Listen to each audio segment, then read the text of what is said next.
विनोद जी, दिल्ली के लिए आप कौन से ऐसे मुद्दे देखते हैं जो जनता के दिल में घर करेंगे और जनता उनको सोचेगी? क्योंकि जिस तरह बंगला का मुद्दा बीजेपी लगातार उठा रही है, क्या ये वाकई जनता के लिए उतना बड़ा मुद्दा बन पाएगा, या ये जो तूतू मैमे की लड़ाई चल रही है जनता के लिए ये एक बड़ा मुद्दा है? आप कौन से बड़े मुद्दे देखते हैं जिस पर जनता मोहर लगा सकती है? देखिए, दिल्ली का जो चुनाव है, आरोप प्रत्यारोप पे मैं नहीं जाऊंगा। आम आदमी पार्टी के दावे जसमीन शाह अपना करेंगे, शहजाद भाई बीजेपी के दावे करेंगे, डॉली जी कांग्रेस के काम गिनाएंगी, वो राजनीतिक प्रवक्ताओं का काम है। लेकिन दिल्ली का जो चुनाव है इस बार, दरअसल ये चुनाव पिछले दो चुनावों से भिन्न है, 2015 और 2020 के चुनावों से। ये कुछ 2000 जो 1993 जैसा चुनाव है। 1993 में भारतीय जनता पार्टी की सरकार बनी थी दिल्ली में, लेकिन तब चुनाव इसलिए मैं कह रहा हूँ, ये त्रिकोणात्मक जैसा चुनाव होने जा रहा है। यानी पहली 1993 के बाद अब 3 प्लेयर मैदान में है, ज्यादा मजबूती के साथ थे 2020 में भी, 2015 में भी। लेकिन 2015 और 2020 में सीधे सीधे चुनाव बाइपोलर हो गया था। आम आदमी पार्टी बनाम भारतीय जनता पार्टी। लेकिन इस बार कांग्रेस भी लोकसभा चुनावों के बाद जिस तरह कांग्रेस का रिसर्जेंस हुआ है, वो भी अपनी जमीन तलाश रही है दिल्ली में। और अगर ये त्रिकोणात्मक चुनाव होता है जैसा कि 1993 में हुआ, तो उससे आम आदमी पार्टी के लिए थोड़ा सा चिंता की बात हो सकती है। क्योंकि आम आदमी पार्टी और कांग्रेस पार्टी का जो वोट बैंक है, जो जनाधार है, वो लगभग एक है। 2013 में आम आदमी पार्टी ने कांग्रेस को पीछे धकेला था, और वो जनाधार जो कांग्रेस का था, जो शीला दीक्षित ने तैयार किया था, कांग्रेस पार्टी का पुराना था, उसको आम आदमी पार्टी ने काफी हद तक लिया, और 2015 में पूरी तरह से उसको अपना वोट बैंक बनाया, अपना जनाधार बनाया। इस बार भारतीय जनता पार्टी की उम्मीद ये है कि कांग्रेस जितना मजबूती से लड़ेगी, उतना आम आदमी पार्टी और कांग्रेस के बीच में बंटवारा होगा मतों का, और उसका फायदा भाजपा को मिल सकता है। ये भाजपा का अपना गणित है। आम आदमी गणित को अगर मैं समझूं, एक जल्दी से जरा बताइए, बिना कैप्टन के मैदान में उतरना क्या लगता है टीम के लिए क्या असर डालता है, और मैच पर क्या असर डालता है, वो जरा समझा दीजिए जल्दी से, क्योंकि दोनों ही तरफ है, कांग्रेस में भी है और बीजेपी में भी। देखिए, निश्चित रूप से एक चेहरा जब होता है तो चुनाव थोड़ा उसका एक अलग तरह का परसेप्शन बनता है, धारणा बनती है। लेकिन और आज की तारीख में भारतीय जनता पार्टी और कांग्रेस दोनों बिना चेहरे के मैदान में उतर रहे हैं, मतलब बिना मुख्यमंत्री का उम्मीदवार घोषित किए। अब आप कह सकते हैं अरविंद केजरीवाल के सामने प्रवेश वर्मा और संदीप जी लड़ रहे हैं चुनाव, क्या इनमें से कोई अपनी अपनी पार्टी का चेहरा होगा? या आतिशी के सामने रमेश बिधूड़ी और वो चुनाव लड़ रहे हैं, क्या कहते हैं, अलका लामा, क्या ये चेहरा हो सकती है? तो एक तरह से दोनों पार्टियों ने आम आदमी पार्टी के जो प्रमुख दोनों चेहरे हैं, अरविंद केजरीवाल और अक्षय मंडला जो मुख्यमंत्री है इस समय, उनके सामने अपने मजबूत उम्मीदवार उतार करके ये संदेश दिया है कि हम आम आदमी पार्टी की सरकार को घेरने की कोशिश कर रहे हैं, हम घेरेंगे। लेकिन घोषित ना भाजपा ने किया है, ना कांग्रेस ने किया है, ना कांग्रेस ने किया है। मुझे लगता है कि ये दोनों पार्टी चेहरे, भाई बीजेपी एक बार किरण बेदी को चेहरा बना के चुनाव लड़ चुकी है 2015 में, नतीजा सामने था, चेहरा नहीं चला। इस बार चेहरे लड़ रही है, उनको लगता है कि ठीक है। सर, अगर रणनीति पे भी जल्दी से मुझे बता दीजिए, आपको रणनीति किसकी भारी लगती है? अरविंद केजरीवाल उम्मीदवारों की घोषणा पहले कर देते हैं, नई नई योजना लेकर आ जाते हैं, कैसे पुजारियों को साधना है, ग्रंथियों को साधना है, महिलाओं को साधना है, ऑटो वालों को साधना है, वो पूरी स्ट्रैटेजी के साथ काम कर रहे हैं। और यहाँ बीजेपी की स्ट्रैटेजी उस तरीके से उम्मीदवार घोषित करने में भी वक्त लगा, और रमेश बिधूड़ी टाइप के नेता आप ले आते हैं जिनके विवाद के चलते एक बार फिर से हो सकता है वो मुश्किलों में घिर जाएं। तो आप रणनीति किसकी बेहतर देख रहे हैं? देखिए, भारतीय जनता पार्टी राष्ट्रीय पार्टी है, और वो उनके यहाँ जो चीजें होती है, हालांकि भारतीय जनता पार्टी इस बात के लिए जानी जाती है कि वो जल्दी उम्मीदवार घोषित करती रही है, लेकिन दिल्ली में निश्चित रूप से आम आदमी पार्टी ने पहल की है। उसने सबसे पहले अपने उम्मीदवार घोषित किए, और अरविंद केजरीवाल जेल से बाहर आने के बाद उन्होंने इस्तीफा देके और आक्षी को जब मुख्यमंत्री बनाया, उसके बाद लगातार वो दिल्ली की सड़कों, दिल्ली की गलियों और दिल्ली के मोहल्लों में घूमते रहे, और उन्होंने अपना जनसंपर्क तेज किया। तो रणनीति की दृष्टि से अगर आप कहें तो आम आदमी पार्टी कांग्रेस और बीजेपी दोनों से थोड़ा सा आगे है। ठीक है शहजाद, अपना जवाब भी दीजिएगा, और फिर मेरा एक सवाल इस पर यह भी है कि बीजेपी का मास्टर प्लान क्या है? जी अर्पिता जी, आपने देखा होगा, मैं आपके और विनोद जी की जो टिप्पणी है इन दोनों को क्लब करते हुए पहले इसका ही जवाब दे देता हूं, फिर बाकी की अपनी टिप्पणियां करता हूं। देखिए, विनोद जी बहुत ही वरिष्ठ पत्रकार है, और उनको पता है कि जिस राज्य में भाजपा की कोई सरकार मौजूदा नहीं रहती है, वहां पर हम कभी भी चेहरा घोषित नहीं करते। एकाध कोई अपवाद होगा तो एक अलग विषय, ज्यादातर अगर आप देखेंगे, ओडिशा में हमारी सरकार बनी, प्रचंड बहुमत से बनी, पर कोई चेहरा घोषित नहीं था। छत्तीसगढ़ में भी सरकार बनी, प्रचंड बहुमत से बनी, सरकार चेहरा घोषित नहीं था। इनफैक्ट कई जगहों पर तो जहां सरकार रही है वहां पर भी अलायंसेस की वजह से हमने चेहरा घोषित नहीं किया है। बिहार में किया है, अब ऑलरेडी कह दिया है नीतीश जी के। तो ये हमारी स्ट्रैटेजी, जहां पे सरकार नहीं होती है वहां पे हम नहीं करते, हम सारे लोग साथ में मिलते हैं, लड़ते हैं और फिर विधायक चुनने के बाद। पर विनोद जी का मैं पैर छूता हूं कि उन्होंने इतना आश्वासन दिखाया है कि भाजपा की ही सरकार बनने वाली है, तो इनको ना कांग्रेस के मुख्यमंत्री में ना अरविंद केजरीवाल में इंटरेस्ट है। उनको पता भी है अरविंद केजरीवाल तो मुख्यमंत्री बन भी नहीं सकते। अरविंद केजरीवाल पर तो रोक लगाई है सुप्रीम कोर्ट ने कंडीशन 3 में कि भाई चीफ मिनिस्टर ऑफिस नहीं जाना है, कंडीशन 4 में कि सेक्रेटेरिएट नहीं जाना है, और कंडीशन 5 में कि कोई फाइल साइन नहीं करनी है। एनीवे वो छोड़ देते हैं। मैं दूसरी बातों पे आना चाहता हूं। देखिए, डॉली जी ने कहा कि 10 साल से दिल्ली त्रस्त है दोनों की वजह से। ये डॉली जी, आपको 2024 जून में याद नहीं आया था? चुनाव तो एक साथ छोटे मियां बड़े मियां लड़ रहे थे, तब तो हाथ में हाथ मिला के इलू इलू कर रहे थे, हम साथ साथ है कि गाने गा रहे थे, और फिर अब हो गया हम आपके हैं कौन। अरे और इतना ही खराब है आम आदमी पार्टी तो उनको निकालिए ना इंडिया अलायंस से। काहे इंडिया अलायंस में उनके साथ बैठे हैं? ये समझ में नहीं आता इनका रिलेशनशिप स्टेटस क्या है पिताजी। इनका कॉम्प्लिकेटेड है बड़ा मामला। मतलब 2 महीने बाद फिर से एक हो जाएंगे और बोल रहे विकास का काम क्या।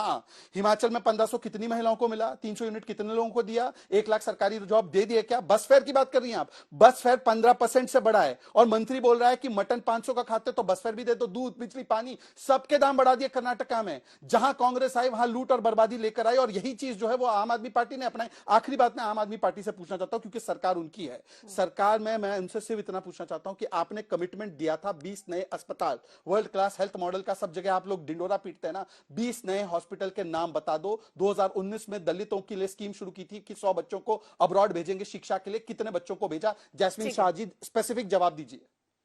जैस्मिन जी। अर्पिता जी, बीजेपी की दिल्ली में यही हालात है कि ना दूल्हा है ना बाराती है। दूल्हा इनका चीफ मिनिस्टर चेहरा तो ये घोषित नहीं करेंगे। लास्ट टाइम किया था किरण बेदी जी को, तो पता चल गया कि अंदर ही इतने गुट बन गए कि फिर ये लोग बुरी तरह से हारे। अब इनको तो उम्मीदवार, आपने पूछा कि इतनी देरी क्यों कर रहे हैं ये लोग अपने उम्मीदवार घोषित करने की, कोई लेने के लिए ही जरूर तैयार नहीं है। आप ये समझ लीजिए कि इनके जो प्रदेश अध्यक्ष हैं वीरेंद्र सचदेवा, उनका नाम तो पहली लिस्ट में होना चाहिए। सुनने में आ रहा है कि नहीं, वो तो लड़ना ही नहीं चाहते हैं, वो अपनी जमानत नहीं जब्त करना चाहते हैं। और जब बात आती है दिल्ली के कामों की, मुझे ये बताइए अर्पिता जी कि अगर भाजपा चाहती है कि दिल्ली के ऊपर राज करे, तो अब तक वो अपना एजेंडा जाहिर क्यों नहीं कर रही है? केवल अरविंद केजरीवाल हैं जो आज महिलाओं के लिए घोषणाएं कर रहे हैं, बुजुर्गों के लिए हम कह रहे हैं कि 60 से ऊपर जो भी बुजुर्ग है दिल्ली को, उनको मुफ्त इलाज देंगे, प्राइवेट हो या सरकारी, और no upper cap in the income limit. लेकिन ये कुछ बोलते नहीं है। युवाओं के लिए हम क्या करेंगे, ऑटो रिक्शा ड्राइवर के लिए क्या कहेंगे, महिलाओं के लिए हम 2100 रुपए देंगे। हाँ, इनके उम्मीदवार 1100 रुपए कैश जरूर बांट रहे हैं, कह रहे हैं कि भाई साहब आप वोट हमें दे दीजिएगा, चुनाव के बाद देखा जाएगा, चुनाव में हम कोई घोषणाएं नहीं करेंगे। सुबह से शाम केवल अरविंद केजरीवाल जी को गाली देंगे, अपने काम के बारे में ना बोलेंगे कि क्या किया है, आने 10 साल में क्या करेंगे वो भी नहीं बोलेंगे। ठीक है, शहजाद आ रही हूँ मैं, जरा डॉली जी से एक रिएक्शन ले लूं। हाँ, एक 10 सेकंड का रिवर्ट सर मैं आ रही हूँ, बस आ रही हूँ, डॉली जी से एक रिएक्शन ले लूं। हाँ अर्पिता जी, अभी यहाँ शहजाद पूनावाला बहुत बड़ी बड़ी बातें कर रहे थे। कांग्रेस तो जो कहती है वो करती है, शहजाद पूनावाला के झूठ की कोई लिमिट नहीं है। लेकिन हाँ, मैं यहाँ एक चीज बताना चाहूंगी, मैं लेकर बैठी हूँ।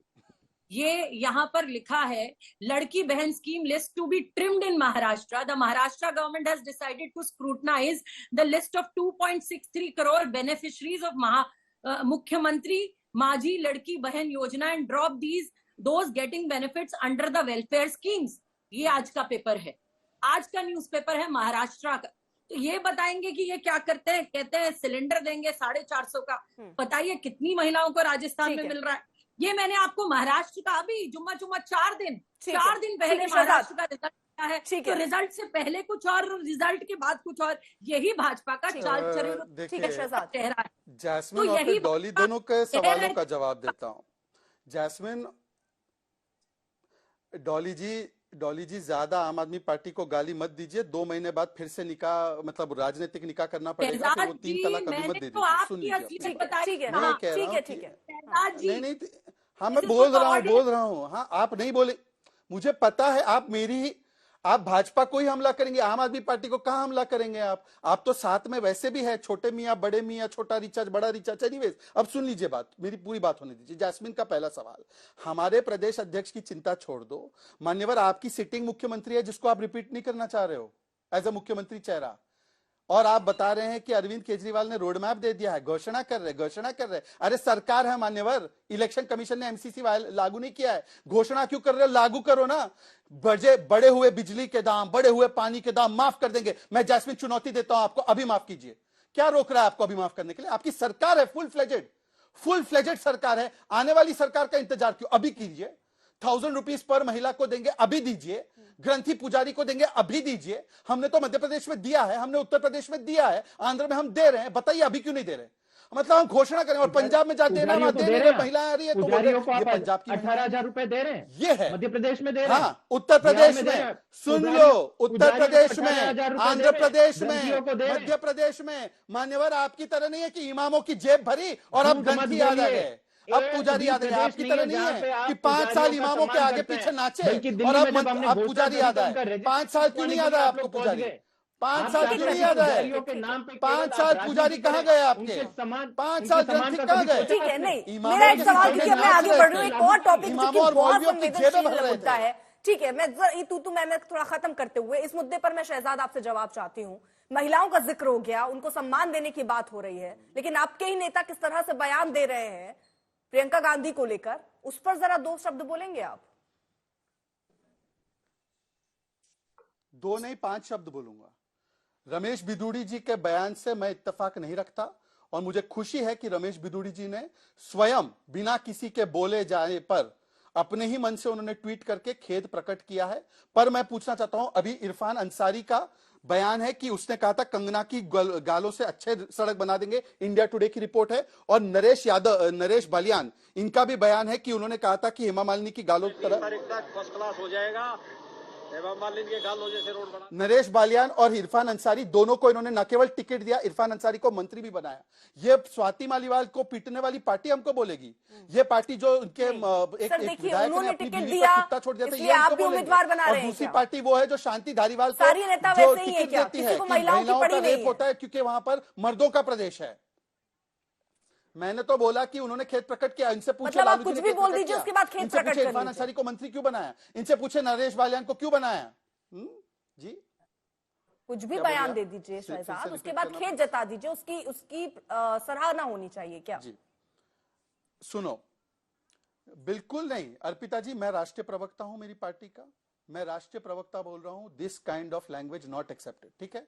तो ये पहली बार नहीं है ना सर वो ऐसे बयान दे रहे हो। रणदीप इससे सुरजेवाला, पहले जिस तरह उन्होंने सांसद संसद हेमा में मालिनी, बयान दिया था सर, उसके बाद तो सुनिए तो नाराजगी ना। भी थी। वो अलग बात है कि राजस्थान में सुनिए उनको तो ना। खुद हाँ, एक क्षेत्र सबका के लिए प्रभारी बिल्कुल बना दिया अच्छा गया। गया था। ये दिख अर्पिता रहा जी, था मैं कि इस पे- नाराजगी है, मुझे- लेकिन टिकट ऐसी भी क्या मजबूरी आन पड़ी या अर्पिता जी, कैसे मुझे ऐसी पूरा सारी बयान देने परिस्थितियां दीजिए। सही हो गई कि उनको उम्मीदवार बनाना अर्पिता पड़ा? जी, आप जवाब भी सुन लीजिए।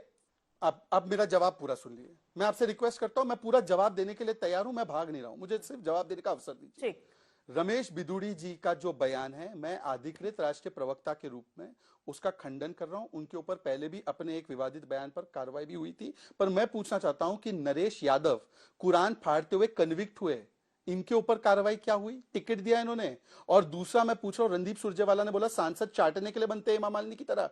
अब मैं बोल रहा हूं कि डॉली शर्मा की हिम्मत है तो खंडन करे रणदीप सुरजेवाला के बयान का, खंडन करे शांति धारीवाल के बयान का, खंडन करे इरफान अंसारी को मंत्री क्यों बनाया है, खंडन करे नरेश बालियान को क्यों टिकट दिया, क्यों उनको आगे बढ़ाने का काम किया। मैं तो कर रहा हूं, मेरी पार्टी का कल्चर ही अलग है। इन लोगों ने लाल सिंह को बुलाकर टिकट दिया जो बलात्कारियों का समर्थक था, हमने उसको निकाला था पार्टी से, याद नहीं है अर्पिता जी? इन्होंने तो शारदा राठौड़ ने आरोप लगाए थे चमड़ी दमड़ी पर टिकट बिकता है, उसको ही बाहर निकाल दिया पार्टी से। ये कांग्रेस और आम आदमी पार्टी बोलेंगे? स्वाति मालीवाल के विभव कुमार को इनका दामाद बनाकर घूम रहे थे ये लोग। कम से कम वो एक प्रवक्ता के तौर पर खंडन कर रहे हैं और ये कह रहे हैं कि उनके बयान का वो खंडन करते हैं। आप करते हैं अपने पार्टी के नेताओं के बयानों का खंडन? मैं बोलना चाहूंगी अर्पिता जी, कोई भी नेता किसी भी पार्टी का किसी भी महिला के ऊपर टिप्पणी करता है वो निंदनीय है। कोई नहीं, रणदीप सुरजेवाला के आधिकारिक प्रवक्ता होने के नाते मैं ये कह रही हूँ। और दूसरी बात, कुछ भी कह लीजिए, तेरा तो लालू जी के साथ गठबंधन में काहे हैं? नहीं कर सकते। जो प्रियंका गांधी जी के बारे में बोला है रमेश बिधूड़ी जी ने, वो उनकी लगातार पहले भी उन्होंने जो बयान किए वो अच्छा, और प्रियंका जी कहाँ थी जब स्वाति मालीवाल की पिटाई हुई? प्रियंका जी कहाँ थी जब आरजी कर मामला हुआ? प्रियंका जी कहाँ है जब अन्ना यूनिवर्सिटी में बलात्कार हुआ? कर रहे हैं कि तू कहाँ है गलत प्रियंका है, मैं गलत हूं, और ठीक है, कुछ भी कौन बोलेंगे। जस्टिफाई कर रहा है? आप कर रहे हैं अदरवाइज आपने प्रियंका आगे जी की बात अन्ना नहीं सोची। यूनिवर्सिटी के कांग्रेस बलात्कार के पार्टी मामले में कहाँ है? कभी एक भी शब्द किसी बोला? इन बयानों का प्रियंका जी सपोर्ट ने नहीं एक शब्द किया। स्वाति मैं मालीवाल के लिए आपको बोला? सपोर्ट कर रही हूँ। प्रियंका जी ने कांग्रेस एक शब्द पार्टी ने आरजी कर में महिलाओं बोला? को सम्मान दिया, आज तक प्रियंका जी किसी ने एक पार्टी ने शब्द शांति नहीं दिया। धारीवाल के खिलाफ बोला? प्रियंका जी ने एक कांग्रेस शब्द पार्टी इरफान अंसारी पर आए बोला? दिन आपको प्रियंका जी मीडिया ने में एक शब्द बोला क्या बलात्कारी नरेश बताया। बालियान पर? किस तरीके की बातें कर रहे हैं आप? मैं खंडन करती हूँ और मेरी पार्टी हमेशा महिलाओं का साथ देती है, महिलाओं को आगे बढ़ाने का काम करती है। कांग्रेस पार्टी का कल्चर है ये कि हम महिलाओं का तो साथ देते काहे हैं, टिकट महिलाओं दे को दिया आगे बढ़ाते हैं। लाल मैं सिंह ये को? कहती हूँ, लाल आप सिंह रमेश को पुरी टिकट जी क्यों के दिया? बयान को इस तरीके से लाल सिंह को justify टिकट करेंगे। क्यों दिया? आप किस तरीके से जस्टिफाई लाल करेंगे सिंह को बीजेपी दूरी टिकट का क्यों बयान? दिया? कुछ भी बोलेंगे रमेश बिधूरी। लाल सिंह को टिकट क्यों कुछ भी दिया? बोलेंगे। डॉली पहले भी शर्मा ठीक है। लाल सिंह को टिकट क्यों दिया ये बताओ? ठीक है, लाल एक मिनट, सिंह एक को मिनट, एक टिकट मिनट। क्यों दिया? एक मिनट, अगर हम इस सुप्रिया फेरिस्त में श्रीनेत जाएंगे जिसने कि मंडी किसने का रेट कितने क्या बोला बयान उसके दिए, तो ऐसे बहुत क्या लंबे कार्रवाई बयान की? है। और ये जो जैस्मिन से मानसिकता पूछे दिखा विभव पे देते क्या तमाम कार्रवाई? राजनीतिक नेताओं की उनकी मानसिकता महिलाओं को लेकर है क्या? अगर अभी मैं पढ़ने पर आ जाऊं तो ना बीजेपी, ना कांग्रेस, ना आम आदमी पार्टी कोई बचता हुआ यहाँ पर नजर नहीं आएगा। सबके नेता इसी तरह बयान देते हैं, लेकिन ये बात होती है कि विभव आपकी कुमार की मानसिकता पार्टी क्या है है। ये बात सवाल उठती है कि आखिरकार मानसिकता क्या है। क्या जब अपने नेता बोले तो सिर्फ ये कह देना कि उन्होंने माफी मांग ली है सब ठीक है, तो दूसरे के लिए भी फिर उसी तरह की रणनीति होनी चाहिए। ये भी एक जबरदस्त चीज है। लेकिन विनोद अग्निहोत्री जी, मैं एक छोटा सा कमेंट इस पर आपका चाहूंगी। महिलाओं के सम्मान के लिए आप नहीं, पैसे विभव कुमार ने तो पैसे माफी की भी बात नहीं करते हैं मांगी। कि हम 1000 रुपए देंगे, हम 2100 रुपए देंगे, वहीं पर महिलाओं को लेकर किस तरह के बयान देते हैं, क्या सोच महिलाओं के लिए है? क्या ये सारे मुद्दे असर करते हैं चुनावों में? देखिए अर्पिता जी, राजनीतिक दल दल के रूप में तो महिलाओं का सम्मान करने की बात करते हैं और अपनी योजनाओं की घोषणा भी करते हैं, लेकिन उनके नेता, उनकी मानसिकता अभी भी महिलाओं के प्रति वही मध्यकालीन मानसिकता है जो निंदनीय है। वो किसी भी पार्टी, मैं उस फेरिस्त में नहीं जाऊंगा कि किसने क्या कहा, किसने क्या नहीं कहा। अब लाल सिंह का उदाहरण जैसे शहजाद भाई दे रहे थे, बिल्कुल कांग्रेस पार्टी ने उनको टिकट दिया, लेकिन लाल सिंह ने जब बलात्कारियों का समर्थन किया था वो किस पार्टी में थे, ये भी प्रश्न उठेगा। तो इसलिए जो है इस मामले में हमाम में सभी बेपर्दा हैं। मैं कह रहा हूं कोई पार्टी जो और नेतृत्व जो कार्रवाई नहीं करता, चाहे वो सुरजीत सुरजेवाला का बयान हो, चाहे रमेश बिधूड़ी का बयान हो। और रमेश बिधूड़ी के बयान पर जो है खेत तो प्रकट कर लिया, अच्छी बात हो, खेत प्रकट कर लिया कि चुनाव का माहौल है, अगर चुनाव नहीं होता तो शायद खेत भी प्रकट नहीं करते। तो राजनीतिक दलों के नेतृत्व का जो दोहरा रवैया है, तो दोहरा मानना है कि जब उनका कोई नेता बोले तो खामोशी, दूसरे दल का नेता बोले तो उसके खिलाफ मोर्चाबंदी। इसी वजह से राजनीति में महिलाओं को लेकर के तमाम अपमानजनक और शर्मनाक बयान आते रहते हैं नेताओं के, और उन पर लगाम नहीं रख रही है। इस पर महिलाओं को स्वयं सोचना चाहिए।